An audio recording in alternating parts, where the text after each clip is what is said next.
Y en otros temas será a partir de la próxima semana cuando pueblos y grupos indígenas se reúnan, ¿sabe para qué? Para mostrarnos su talento. Aquí le contamos.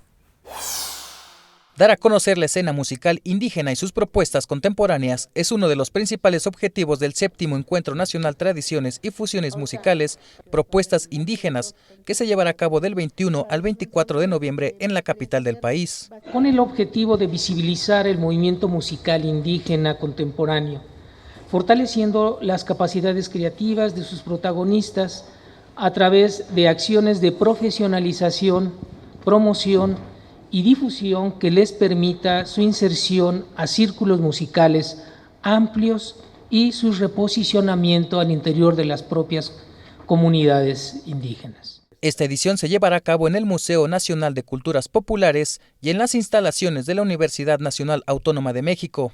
Para la Universidad Nacional Autónoma de México en general y para la dirección y el programa universitario en particular, es muy importante resaltar, visibilizar la presencia de la población indígena en la universidad. Un total de 15 agrupaciones provenientes de 12 pueblos autóctonos mostrarán las nuevas tendencias musicales de las comunidades indígenas en 2 magnos conciertos que se tienen programados los días 23 y 24 de noviembre en las islas de Ciudad Universitaria.